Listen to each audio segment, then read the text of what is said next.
मेरे यहाँ बोलने का क्रम मैं तय करूंगा। इस तरह से नहीं चलेगी संसद। मान्यवर उनको धैर्य रखना चाहिए।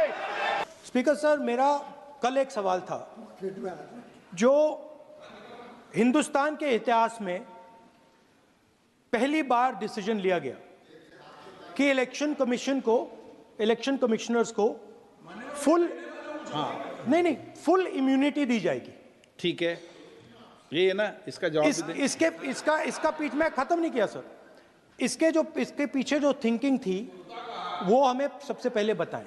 ठीक है। दूसरी बात, नहीं, हरियाणा की जहां इन्होंने बात की, इन्होंने एक उदाहरण लिया, वहां पर अनेक उदाहरण हैं। वो भी आपने दिया था ना, 19 वो भी आपने दिया था, इसलिए दिया वो भी 19 लाख वहां पे फेक लोग, वो उदाहरण आपने दिया था, इसलिए उसका जवाब दिया। और ये भी हमें बता दीजिए, actually let us have a debate on my press conference. Let us go, let us have very good idea, let us have a debate on the press conferences. Amit Shah ji, I challenge you to have a debate on the 3 press conferences. Please ठीक है, बैठ जाइए। माननीय, please माननीय, आपने बात की थी, प्लीज। डिबेट ही तो चल रही है। उत्तर प्रदेश में और हरियाणा में दोनों चुनाव में वोट कैसे दे रहे हैं? प्लीज ये भी जवाब दे दीजिए। माननीय गृह मंत्री जी। मान्यवर, पहली बात मैं स्पष्ट करना चाहता हूं, मैं 30 साल से विधानसभा और संसद में जनप्रतिनिधि के रूप में चुनकर आता हूं। मुझे लंबा अनुभव है संसदीय प्रणाली का। विपक्ष के नेता महोदय कहते हैं कि पहले मेरी बात का आप जवाब दीजिए, मैं सुनना चाहता हूं। आपकी मुनसफी से संसद नहीं चलेगी। मेरे यहाँ बोलने का क्रम मैं तय करूंगा। इस तरह से नहीं चलेगी संसद। मान्यवर उनको धैर्य रखना चाहिए, मेरा जवाब सुनने का। इनकी एक एक बात का जवाब मैं दूंगा, मगर मेरे भाषण का क्रम वो तय नहीं कर सकते, मैं करूंगा, क्योंकि मैं बोल रहा हूं।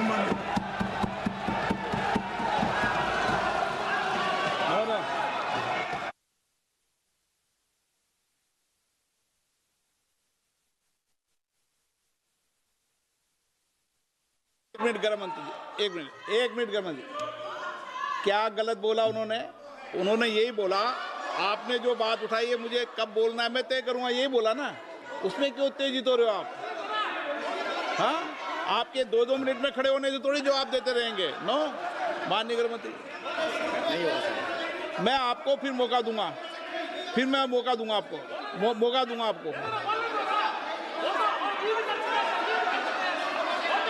आप बोलिए। हाँ, बोलिए सर। ये बोलिए। आपने अगर अमित शाह जी का रिस्पांस देखा तो ये कंप्लीटली डिफेंसिव रिस्पांस है। ये घबराया हुआ रिस्पांस है, ये डरा हुआ रिस्पांस है। अब सुनिए पूरी बात, प्लीज मानिए। नो, सच्चा रिस्पांस नहीं है। माननीय गृह मंत्री जी, मान्यवर, आपके चेहरे पर बैठो। मान्यवर, आपके चेहरे पर चिंता की लकीरें मैं देख रहा हूं कि मैं क्या बोलूंगा। मैं उनके उकसावे में नहीं आऊंगा, मैं मेरे विषय पर बोलूंगा। मान्यवर, मैंने इतना ही कहा कि मेरे भाषण का क्रम मैं तय करूंगा। मेरे भाषण का पहले क्या बोलना, बाद में क्या बोलना, मैं तय करूंगा। और मैं मानता हूं कि हर एक वक्ता का ये अधिकार है, उनका भी है, मेरा भी है। कल वो बोल रहे तो हम ऐसा थोड़ी ना बोले आप झूठ क्यों बोल रहे हो।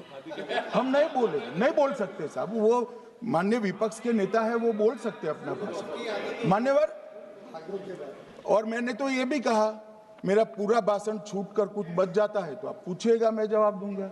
मगर अब धैर्य भी चाहिए और सुनना भी चाहिए, दोनों चीजें करनी पड़ती है। मान्यवर, वोट चोरी का कोहराम बचा। मैं वोट चोरी किसको कहते हैं वो बताना चाहता हूं। वोट चोरी के 3 आयाम हैं।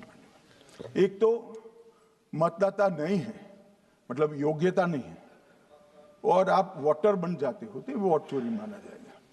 दूसरा, आप गलत प्रकार से चुनाव जीतते हो तो वोट चोरी माना जाएगा।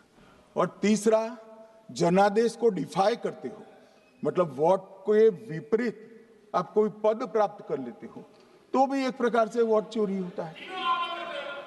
अरे सुनो ना, क्यों जल्दबाजी करते हो मानिकम? क्यों?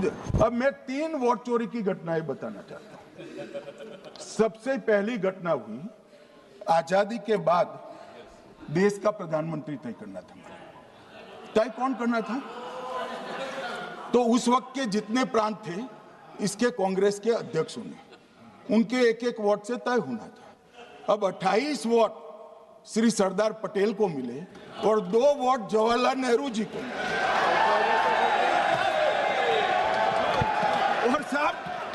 और साहब प्रधानमंत्री जवाहरलाल जी बने।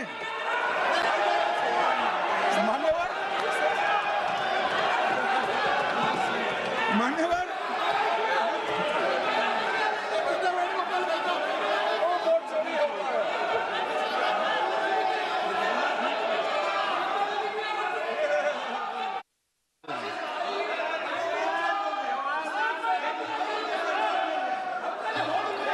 प्लीज, माननीय गृह मंत्री जी, माननीय गृह मंत्री जी, प्लीज।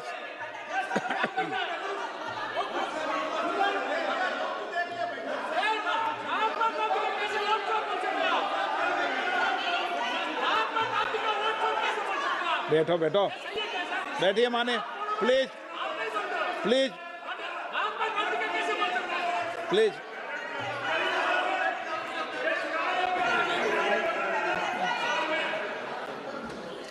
मान्यवर दूसरी, प्लीज बैठिए बैठिए माननीय सदस्य, प्लीज, हर बार नहीं उठते, बैठिए। मान्यवर दूसरे प्रकार की वोट चोरी और नैतिक तरीके से चुनाव जीते, ऐसी वोट चोरी भी भूतकाल में एक बार हुई थी। श्रीमती इंदिरा गांधी रायबरेली से चुनी गई। इलाहाबाद हाईकोर्ट में श्री राजनारायण पहुंचे कि चुनाव नियमों के अनुसार नहीं हुआ। इलाहाबाद हाईकोर्ट ने ये तय कर दिया कि श्रीमती गांधी ने उचित तरीके से चुनाव नहीं जीता है, हम इसको रद्द कर देते। मान्यवर, ये भी वोट चोरी थी, बहुत बड़ी वोट चोरी थी। और उसके बाद में क्या हुआ? उसके बाद में वो वोट चोरी को ढकने के लिए संसद में कानून लाया कि प्रधानमंत्री के खिलाफ कोई केस ही नहीं हो सकता। मैं विपक्ष के नेता को कहना चाहता हूं, इम्यूनिटी की बात आप चुनाव आयोग की पूछ रहे हैं, इसका तो मैं जवाब दूंगा, इम्यूनिटी का। मगर ये इम्यूनिटी जो श्रीमती गांधी ने दी थी, इसके लिए आपका क्या कहना है? और उन्होंने तो स्वयं के लिए ले ली। उनका आरोप है। प्लीज, ऐसे नहीं चलता मान्यवर, आप जब बोले, जब 5-5 मिनट उठेंगे क्या? ये मान्यवर, उनका आरोप है। आप भी बोले। नौ गलत, 1-1 मिनट में सदस्य नहीं उठेगा ना। मान्यवर, उनका आरोप है कि सरकार ने बनाया तो लोकतंत्र ने बनाया, तो जो समय का केस था वो बताया है, आगे का तो बताया। मोदी जी को भी सब लोगों ने प्रधानमंत्री बनाया है भाई, आपकी कृपा से नहीं बने हैं। मान्यवर,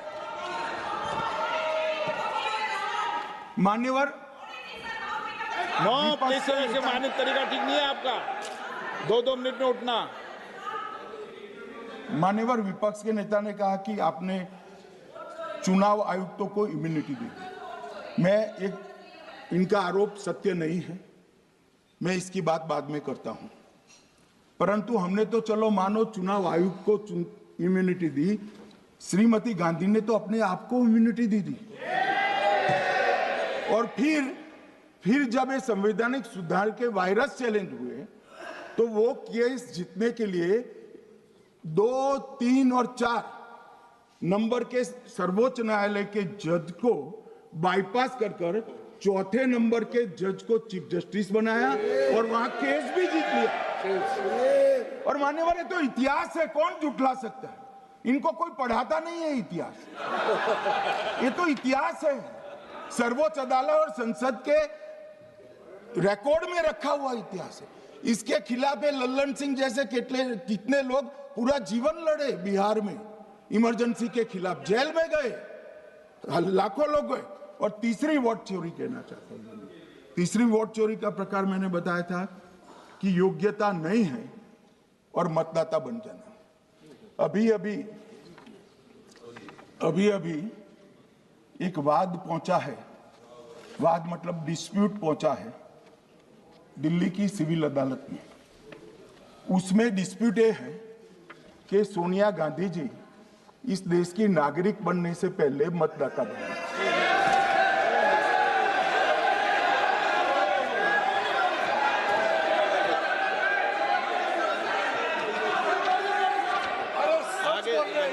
आगे सुनो, बोल क्या रहे, पूरी बात तो सुनो। मान्यवर,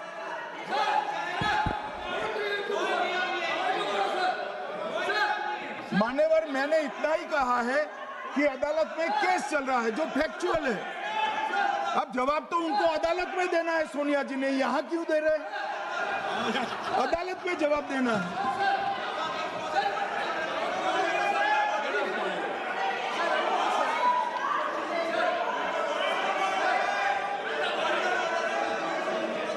बीच के भाषण में पॉइंट ऑफ ऑर्डर नहीं होता।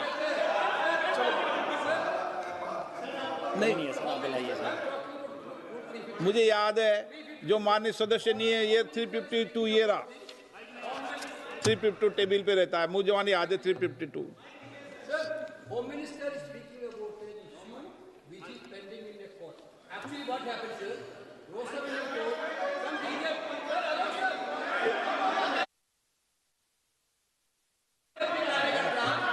filed a case on Madam Sonia Gandhi's voting on that 80. Sir, that Ross Avenue court dismissed that case without, there is no substance in that case. After the same person given an appeal. Gandhi not even voted in that election. I am challenging Home Minister. Okay. Sonia Gandhi not even voted that election. Can you prove it? Can you prove it? Sir, misleading statement a Home Minister doing. Sir, you are. What is this, sir? एक minute please दादा, एक minute please. No, बैठिए। No.